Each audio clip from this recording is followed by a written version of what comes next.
सवितुर्वरेण्यं भर्गो देवस्य धीमहि धियो यो नः प्रचोदयात्।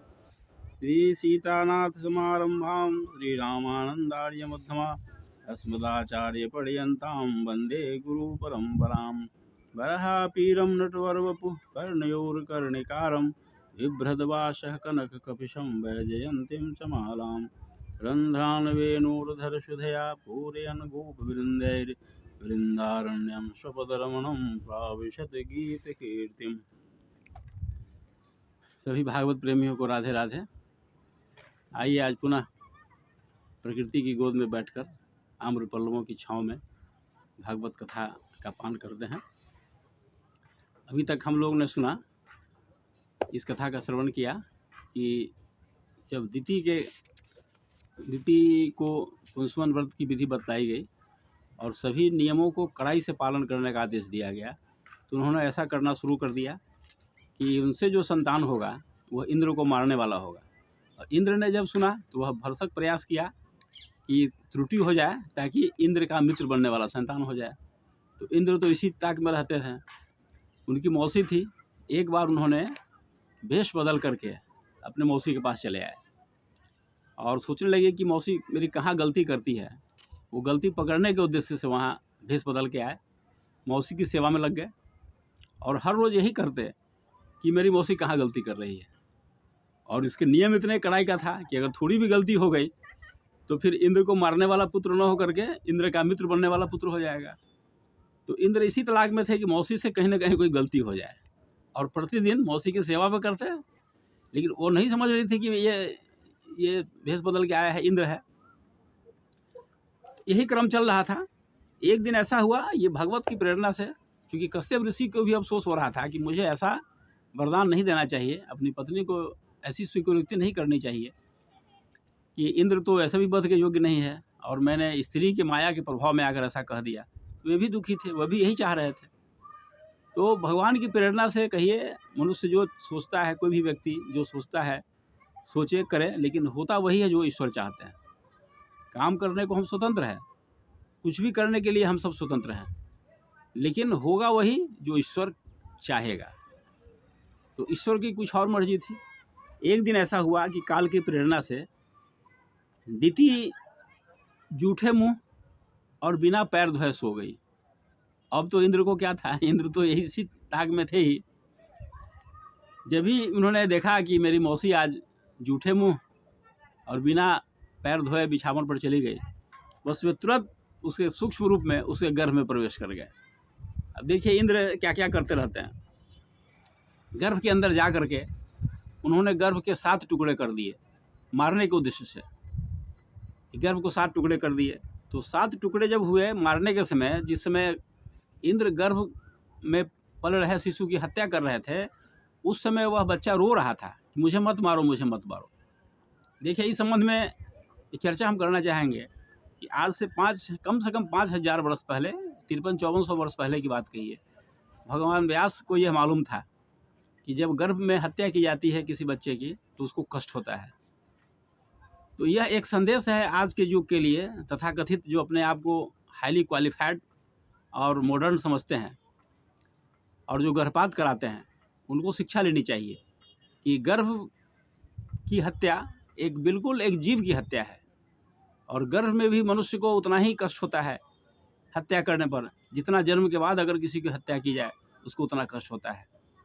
तो आज भी हालांकि मॉडर्न साइंस इस चीज़ को स्वीकार किया है। अभी जो गायत्री परिवार के द्वारा आओ गढ़े संस्कारवान पीढ़ी की चर्चा होती है, तो उसमें गर्भस्थ शिशु पूरी तरह प्रशिक्षण लेता रहता है माँ के आचार विचार व्यवहार से। वो हंसता भी है, रोता भी है माँ के साथ। ये सब प्रूव्ड हो चुका है इस मॉडर्न साइंस के ज़माने में। तो आज के कम से कम जो लोग अपने आप को ज़्यादा बुद्धिमान समझ रहे हैं और गर्भपात कराते हैं, उनको इससे शिक्षा लेनी चाहिए कि गर्भ में जब किसी शिशु की हत्या होती है तो उसको बहुत कष्ट होता है।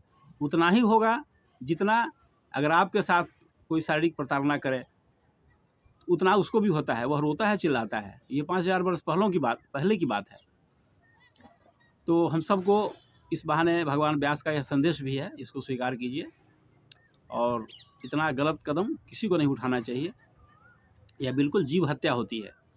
जैसे किसी मनुष्य की हत्या की जाए तो आईपीसी के धाराओं के अंतर्गत उसको सज़ा दी जाती है, उसी तरह से जीव की हत्या का भी उतना ही दोष होता है। जो गर्भ के अंदर होता है माँ के पेट में, उसकी हत्या का भी उतना ही पाप लगता है जितना किसी जीवित व्यक्ति जो जन्म लेने के बाद किसी व्यक्ति की हत्या की जाए। इसलिए ऐसा न करें पढ़े लिखे लोग। ये भागवत का संदेश है, भगवान व्यास का आदेश है, निर्देश है, जीवन जीने की पद्धति है। तो जब इंद्र उसके टुकड़े कर रहे थे तो वह चिल्ला रहा था कि मत मारो मत मारो मत मारो मुझे, और इंद्र मारे जा रहे थे।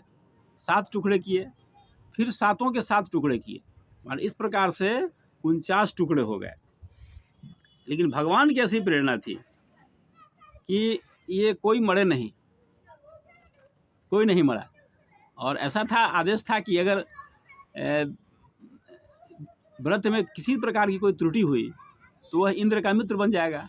और यही हुआ। ये भगवान की प्रेरणा थी, भगवान की इच्छा थी कि गर्भ का नाश नहीं हो। तो ये सभी 49 टुकड़े जीवित रहे और 49 मरुदगण बने। मरुदगण हम लोग सुंदरकांड में पढ़ते हैं ना कि हरि प्रेरित ते ही अवसर चले मरुत 49, सुंदरकांड में ये लिखा हुआ है।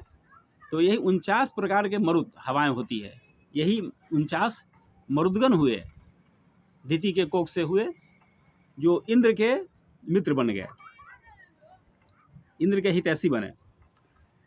बाद में दिति को बड़ा आश्चर्य हुआ कि मेरे पेट में तो एक गर्भ था, ये 49 कैसे हो गए। तब इंद्र ने अपनी असलियत खोली और उन्होंने हर बात को विस्तार से बताया इस तरह से। और उसने गलती के लिए अपनी मौसी से क्षमा भी मांगी। मौसी, मैंने जो कुछ भी किया भगवान की प्रेरणा से किया, गलती तो मुझसे हुई है और मुझे तुम क्षमा कर दो। जब दिति ने भी देखा कि हमारे 49 टुकड़े 49 पुत्र बने, तो उन्होंने भी भगवान की कृपा समझ करके इंद्र को क्षमा किया और ये सभी 49 मरुदगण कहा है। ये बड़ा ही सुंदर आख्यान है और इसके बारे में कहा जाता है कि इसके श्राद्ध कर्मों में इसकी पाठ अगर किया जाए इसका, तो पितरों को लाभ मिलता है। अगर कोई कन्या इस व्रत को करे उसको सुयोग्य पति की प्राप्ति होती है। कोई जिनको पुत्र नहीं हो वे अगर करें तो चिरायु पुत्र की प्राप्ति होती है। कोई कुरूपा हो और सुंदर बनना चाहे तो उसको भगवान सुंदर रूप प्रदान करते हैं। कोई रोगी हो तो इस व्रत के करने से रोग मुक्त हो जाता है। भागवत में इसकी बड़ी विस्तार से चर्चा है। तो आइए आज हम यहीं पर इसको समाप्त करते हैं और फिर से कहना चाहेंगे कि इस संदेश को घर घर पहुंचाएं। आज के ज़माने में भागवत कथा बड़ी महंगी है, बहुत महंगी है, हर किसी के बस की बात नहीं है। और होती तो जरूर है भागवत कथा।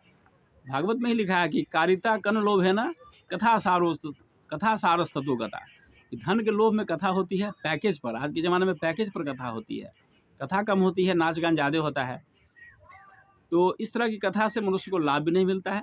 फिर भी यह प्रयास होना चाहिए कि आप भागवत पढ़िए, आपके घर में भागवत हो, भागवत का श्रवण कीजिए और अपने जीवन में एक बार जरूर आयोजन कीजिए। जितना खर्चा बेटा बेटी की शादी में करते हैं उतने से कम खर्च में एक बार जीवन में अवश्य भागवत का आयोजन कीजिए, ताकि इसके पुण्य के आपको इसका पुण्य लाभ प्राप्त हो सके। आइए आज इतना ही। ओम शांति शांति शांति सर्वारिष्ट सुशांतिर्भवतु।